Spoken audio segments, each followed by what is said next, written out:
Magandang umaga, Davao, Mindanao at sa apat na sulok ng mundo. Ako si Merasol Sibayan Cacho, ang inyong tagapagbalita sa araw na ito. At bago tayo magsimula, huwag kalimutang mag-like, magbahagi, mag-subscribe at pakipindot na rin ang bell button para sa mga bagong kaganapan sa channel na ito. Pinoy Rob YouTube channel. Balitang lokal, DCPO neutral sa gitna ng mga viral na memo. Mga leader ng Davao Oriental nananawagan ng pagkakaisa habang umuusad ang proyekto ng paliparan sa Mati.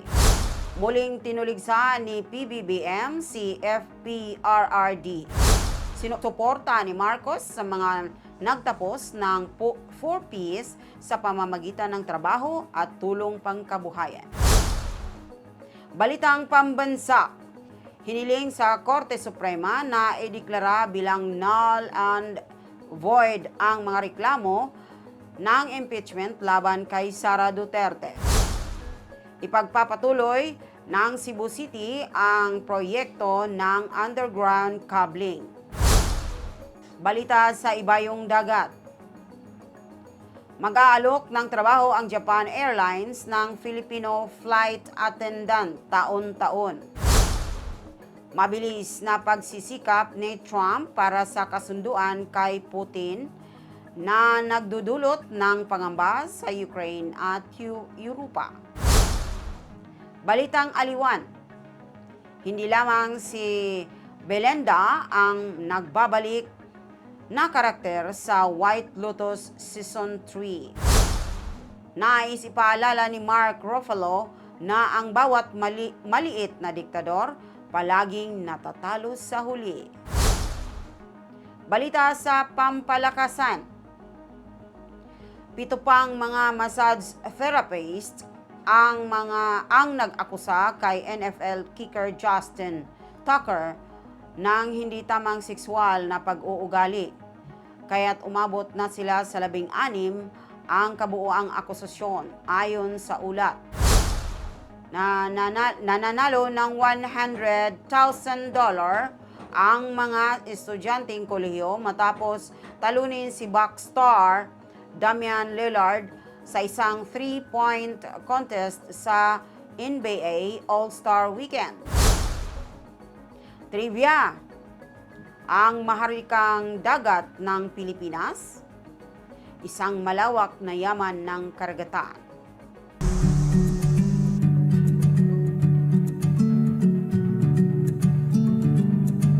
Ulat panahon. Shoreline ang makakaapekto sa Northern Luzon, Intertropical Coverage Zone sa Mindanao, Batanes, and Balayan Island ay makakaranas ng maulap na kalat-kalat na pag-ulan at thunderstorm dulot ng shoreline. Posibleng baha at landslide dulot ng mahinang hanggang malakas na ulan. Caraga, Davao Region, Camiguin, Misamis, Dental at Bukidnon makakaranas ng maulap, kalat-kalat na ulan dulot ng ITCZ. Posibleng flash flood or landslide dulot ng malakas na ulan.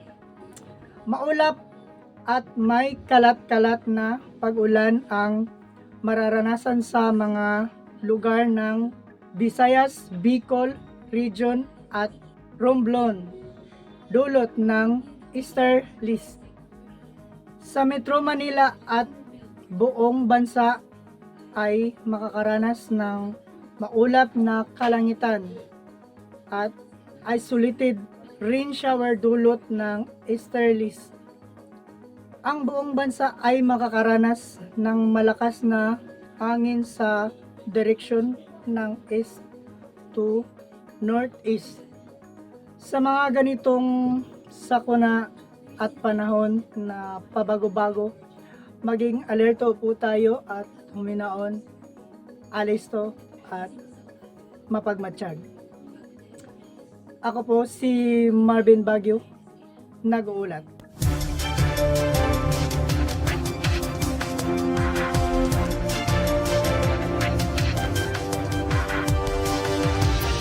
sa gitna ng mga viral na memo. Ang Davao City Police Office ay naninindigan sa pagiging neutral matapos kumalat ang isang internal memorandum tungkol sa deployment ng mga opisyal nito. Inilinaw ng Davao City Police Office ang kanilang pagiging neutral matapos kumalat online ang isang internal memorandum hinggil sa deployment ng kanilang mga tauhan. Detalyado sa memo ang kahilingan mula sa Police Regional Office sa Davao Region na magpadala ng 55 personnel mula sa Davao City Police Office upang tumulong sa Presidential Security Command sa pagbisita ni Pangulong Ferdinand Marcos Jr. sa Davao del Norte para sa Alyansa para sa Bagong Pilipinas Rally. Nilinaw ng Davao City Police Office na ang deployment ay isang routine security measure at hindi may kinalaman sa politika. Ang rally ni Marcos Jr. ay dinadaluhan ng mahigit 10,000 tao kung saan binanggit nila ang dating Pangulong Duterte at nananawagan ng suporta para sa mga kandidato ng alyansa sa Senado. Nananawagan ng pagkakaisa ang mga leader ng Davao Oriental habang nagsimula ang proyekto ng paliparan sa Mati. Nagsimula na ang proyekto ng Davao Oriental para sa Mati Airport Development Project na nagkakahalaga ng halos 1 bilyong piso sa isang 58 ektaryang lupain sa Barangay Dahican. Dumalo sa seremonya ang mga opisyal kabilang sina Representative Chino Miguel Almario at Nelson Dayang Hirang. Ang paliparan na itinatag noong 1976 ngunit hindi pa lubusang napapatupad ay naglalayong pasiglahin ang turismo at pamumuhunan sa rehiyon. Nakakuha ng karagdagang pondo na 700 milyong piso para sa pagpapaganda ng runway at mga pasilidad. Ang mga legal na alitan hinggil sa pag-aari ng lupa ang nagdulot ng pagkaantala sa proyekto, kaya't ang mga pondo ay inilaan na lamang sa pag-aayos ng mga pag-aari. Pinayuhan ng mga leader ang lahat na magkaisa at magtulungan upang matiyak ang tagumpay ng proyekto at mapalago ang ekonomiya. Muling tinuligsan ni Pangulong Ferdinand Marcos Jr. si dating Pangulong Rodrigo Duterte. Binabatikos ni Pangulong Ferdinand Marcos Jr. si dating Pangulong Rodrigo Duterte sa alyansa para sa Bagong Pilipinas Rally sa Davao del Norte. Tumugon siya sa biro ni Duterte tungkol sa pagpatay ng mga senador at sinabi niyang ang kanyang slate ay hindi gumagamit ng karahasan. Binanggit ni Marcos ang karanasan ng kanyang mga kandidato at binatikos ang nakaraang administrasyon dahil sa mga aligasyon ng extrajudicial killings, corruption at ugnayan sa China. Hinikayat ni Marcos ang mga botante na pigilan ang bansa na bumalik sa isang madilim na nakaraan. Gayunpaman, ang hindi magandang audio sa kanyang talumpati ay naging dahilan upang mag-alisan ang ilang mga dumalo. Kanina, bumisita si Marcos sa Tagum City Hall upang mag-alok ng mga oportunidad sa trabaho para sa mga benepisyaryo ng 4Ps na natatapusin na ang programa. Suporta ni Pangulong Ferdinand Marcos Jr. sa mga nagtapos ng 4Ps sa pamamagitan ng trabaho at tulong pangkabuhayan. Tagum City, nangako si Pangulong Ferdinand Marcos Jr. na palalakasin ang mga oportunidad para sa kabuhayan ng mga benepisyaryo ng 4Ps sa pamamagitan ng trabaho sa Bagong Pilipinas event sa Tagum City Hall noong Pebrero 15, 2025. Binanggit ni Marcos ang kahalagahan ng pagtutugma ng mga kasanayan ng mga benepisyaryo sa mga angkop na trabaho upang matiyak pangmatagalang empleyo. Mayroong hindi bababa sa 10 individual na agad na na-hire at inaasahan ang marami pang makakakuha ng trabaho. Tinatayang 3,000 mga benepisyaryo ng 4Ps mula sa Davao del Norte ang dumalo. Nagbigay din ng tulong ang Department of Agriculture at DOLE sa pamamagitan ng Kadiwa ng Pangulo at Tupad Program. Kung magiging matagumpay ang inisyatiba, palalawakin ito sa iba pang mga lalawigan.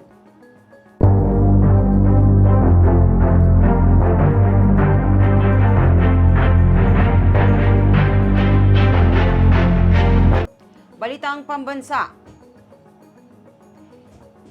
Hiniling sa Korte Suprema na ideklara bilang null and void ang mga reklamo ng impeachment laban kay Sara Duterte. Nag-file ng petisyon ang mga abogado mula sa Mindanao noong Pebrero 18, 2025, humiling sa Korte Suprema na pigilan ang Senado sa pagpapatuloy ng impeachment proceedings laban kay Vice Presidente Sara Duterte. Nais nilang ideklara na walang bisa ang mga articles of impeachment na nagsasabing hindi natugunan ng House of Representatives ang mga kinilalang konstitusyon.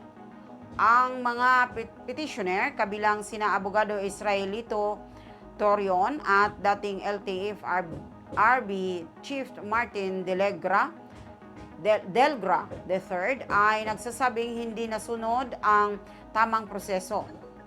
Ipinasa ng House of Representatives ang impeachment complaint bago magbakasyon ang Kongreso ng 4 na buwan.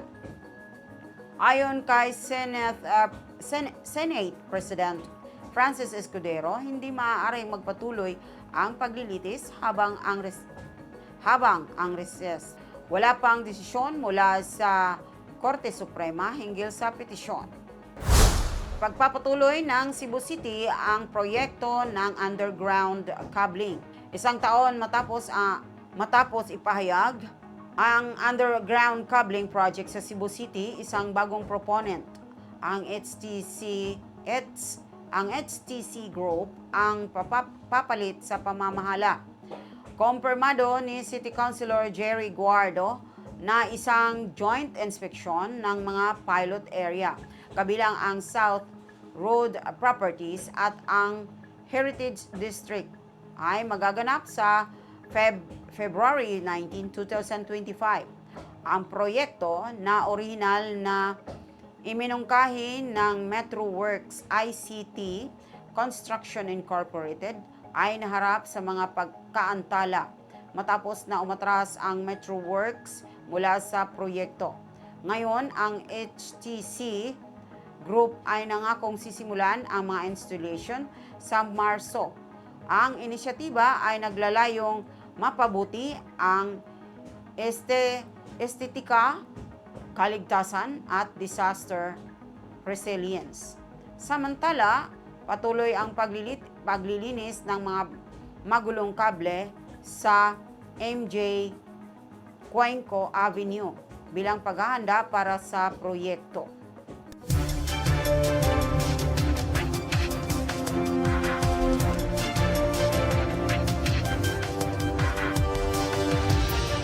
Balita sa ibayong dagat. Maghahanap ang Japan Airlines ng mga Filipino flight attendants taon-taon. Nagbukas ng pagkakataon ang Japan Airlines, JAL, para sa mga Filipino flight attendants sa pamamagitan ng lokal na staffing agency na TDG, Human Resource Management. Bilang bahagi ng pagpapalawak ng operasyon, plano ng JAL na mag-recruit sa Pilipinas bawat taon. Upang maging kwalipikado, ang mga aplikante ay kailangang maging mamamayang Filipino, mayroong valid na pasaporte, may college degree o 2 taong diploma, at dapat na malinis sa medical para sa flight duties. Kinakailangan ang mahusay na kasanayan sa Ingles, at ang pagiging bihasa sa wikang Hapon ay isang malaking kalamangan. Ang mga matagumpay na kandidato ay sasailalim sa pagsasanay sa wika at serbisyo sa customer na ibibigay ng TDG. Ang huling training ay gaganapin sa Japan bago ang deployment sa ruta ng JAL mula Manila patungong Tokyo at iba pang international flights. Ang recruitment ng JAL ay nagpapakita ng kanilang tiwala sa Pilipino, hospitality at kagalingan sa serbisyo. Ang mga interesadong aplikante ay maaaring bisitahin ang opisyal na website ng TDG para sa mga detalye ng aplikasyon. Ang pagmamadali ni Trump para sa kasunduan kay Putin ay nagdudulot ng pangamba sa Ukraine at Europa. Isang mapanganib na pagkakaiba ang lumitaw habang ang Pangulo ng US na si Donald Trump ay nagmamadali para sa isang mabilis na kasunduan upang wakasan ang digmaan sa Ukraine. Nais ni Trump ng isang politikang tagumpay, kaya't hindi isinama ang Ukraine at ang mga kaalyadong Europeo sa mga talakayan ng US, Russia sa Saudi Arabia na nagdulot ng pangamba tungkol sa isang kasunduan na maaaring humina sa soberanya ng Ukraine at magpatibay sa Russia. Tila sabik si Trump na magkaroon ng kasunduan kahit na ito ay maaaring magdulot ng panganib sa teritorial na integridad ng Ukraine. Iminungkahi niya na ang ambisyon ng Ukraine na maging bahagi ng NATO ang nagpasimulan ng digmaan at tinangkang angkinin ang mga bihirang mineral ng Ukraine sa mga negosasyon. Ang kanyang paghanga kay Pangulong Vladimir Putin ng Russia kasama ang mga kamakailang pagpapalaya ng mga bilanggo ay nagdulot ng takot na maaaring masyado ng sabik si Trump na magbigay. Samantala, ipinangako ni Pangulong Volodymyr Zelensky ng Ukraine na hindi tatanggap ng kasunduan na walang pakikilahok ang Kiev at nagbabala tungkol sa existential na pakikibaka ng Ukraine. Ang Europa na ngayon ay nakikita ang mga panganib ng pagiging hindi kasama, ay nagmamadaling palakasin ang kanilang mga kakayahan sa depensa. Si Putin, naglalaro ng pangmatagalang laro, ay nakakuha na ng mga pangunahing teritorial na tagumpay at maaaring ipagpatuloy ang digmaan kung ito ay makikinabang sa kanyang mga layunin. Ang isang pagmamadaling kasunduan sa kapayapaan ay maaaring magbago ng pandaigdigang seguridad na mag-iiwan ng Europa na mahina at magpapatibay sa pagkakahawak ng Russia sa rehiyon.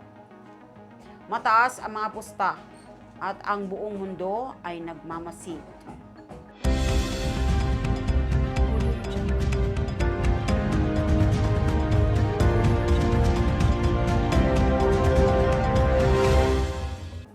Balitang aliwan. Hindi lang si Belinda ang nagbabalik na karakter sa White Lotus Season 3. Sa bagong season ng White Lotus, ang panganib at intriga ay pinagsasama ang madilim na humor. Nagsisimula ang episode nang biglang maputol ang pagmumuni-muni ni Zion dahil sa putok ng baril at isang misteryosong patay na katawan na nagtatakda ng tensyonadong tono. Samantala, dumating ang mayamang pamilya Ratliff mula sa North Carolina sa resort na humaharap sa maliliit na suliraning domestic at mga hindi inaasahang hamon tulad ng kakulangan sa mga kwarto at mahigpit na no-phone policy. Ang mga pamilyar na mukha ay muling nagpakita na nag-uugnay sa mga nakaraang season sa mga kasalukuyang misteryo. Ang kwento ay sumasailalim sa mga tema ng espiritualidad, klase at pagnanasa na may matalim na komentaryo ukol sa pribilehiyo at kamangmangan ng mga tao. Pinagtagpi ni Mike White ang masalimuot na dinamika ng mga karakter at hindi pa nasusolusyon tensyon sa isang nakakaakit na kabanata. Nais ni Mark Ruffalo na tandaan ng mga tao na ang bawat maliit na diktador palaging natatalo sa huli.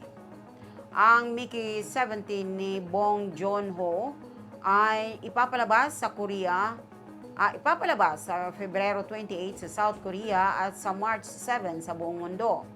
Ginagampanan ni Mark Ruffalo ang papel ni Kenneth Marshall, isang tyrannikong politiko na hango sa mga totoong disputa.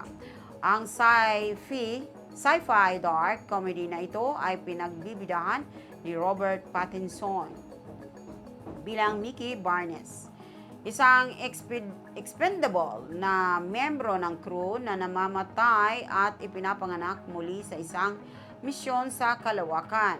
Kapag nagkaroon ng dalawang bersyon ng Mickey, kailangan nilang iligtas ang araw laban sa self-centered na kalaban ni Ruffalo at ang kanyang mapanlinlang na asawa na ginagampanan ni Toni Collette. Tinuturing ni Ruffalo ang pelikula bilang isang propesya na ipinapakita kung paano sa huli ay bumagsak ang mga diktador at binibigyang diin ang kapangyarihang nagsisimula sa tao at katatagan. Naniniwala siya na makikita ng manonood ang mga politikal na pagkakapareho.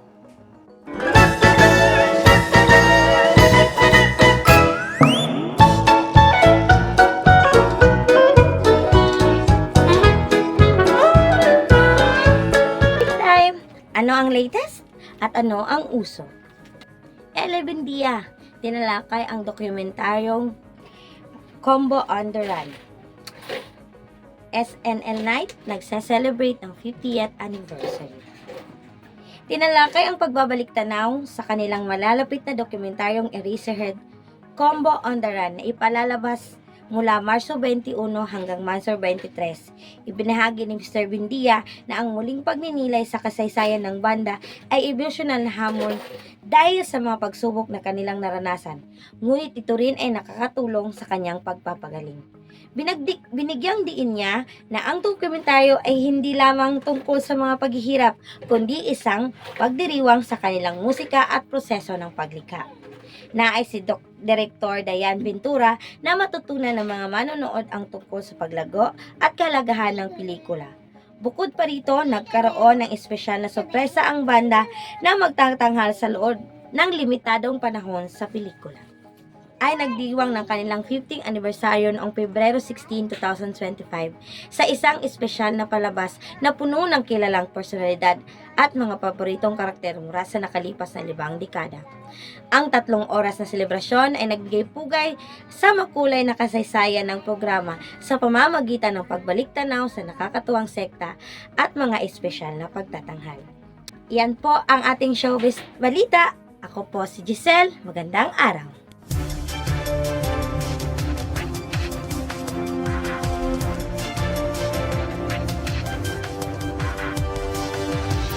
Balita sa pampalakasan.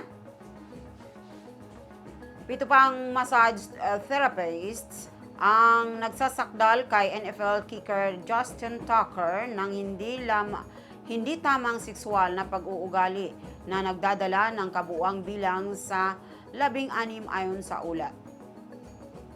Kaharap ni Justin Tucker, kicker ng Baltimore Ravens, ang mga bagong akusasyon ng hindi tamang sexual na pag-uugali na nagdadala sa kabuuang bilang ng mga biktima sa 16 ayon sa The Baltimore Banner.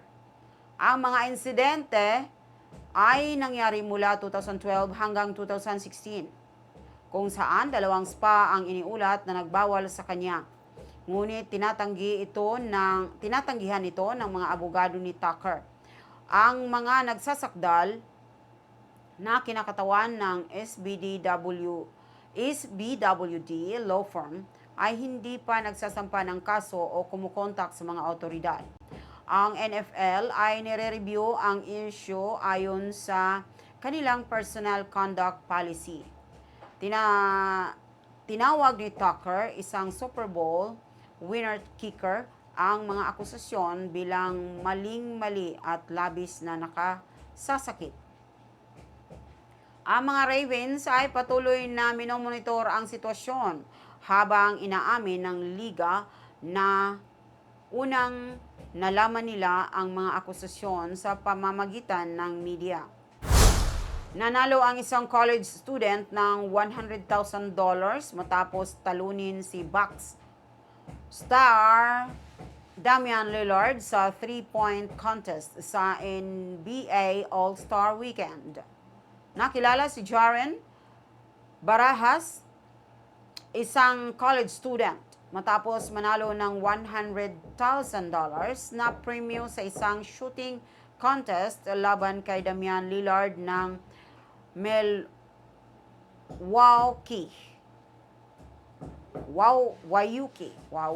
Bucks sa NBA All-Star Game.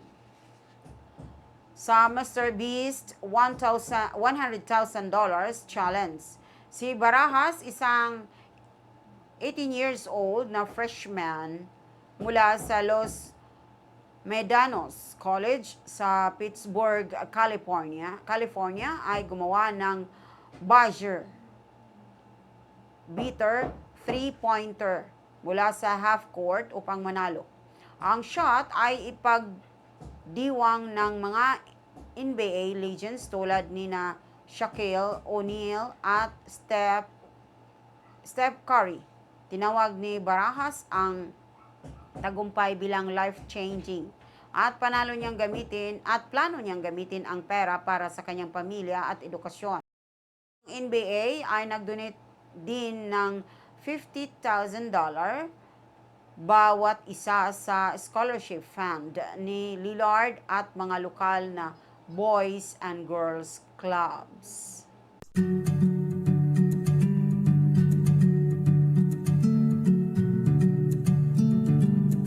Trivia: ang mahabang karagatang Pilipino. Isang malawak na yaman ng karagatan. Ang Philippine Sea, isa sa pinakamalalaking dagat sa mundo, ay umaabot sa isang malawak na lugar sa silangan ng Pilipinas. Tinatayang may lawak na 5 milyong square kilometers.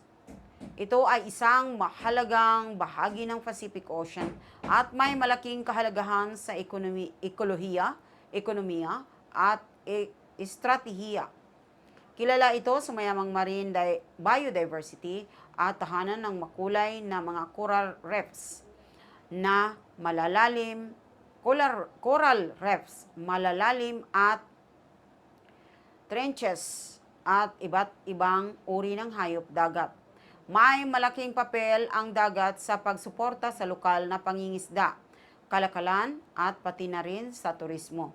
Ang Philippine Sea ay isang napakahalagang likas na yaman para sa bansa at sa mas malawak na rehiyon ng Asia Pacific. At yan ang mga balita sa araw na ito. Maraming salamat po sa inyong lahat. At hanggang sa muli. Ako po si Mirasol Sibayan Cacho, ang inyong tagapagbalita. Ito ang Pinoy Rab YouTube channel. inaabot ang mga Pilipino dito at sa ibang bansa.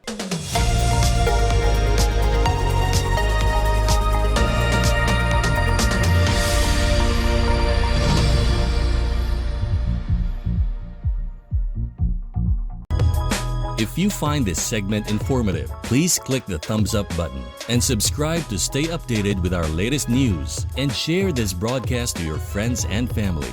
Your support helps us keep you informed. Help us get our first 10,000 subscribers. Your engagement matters. Liking, sharing, and subscribing to our content not only helps more people discover the important stories we bring you, but also supports our team's hard work. It boosts our visibility in the algorithm, making it easier for others to find ways to stay informed. Plus, it helps us generate more resources to continue delivering the news you rely on. Thank you for being part of our community.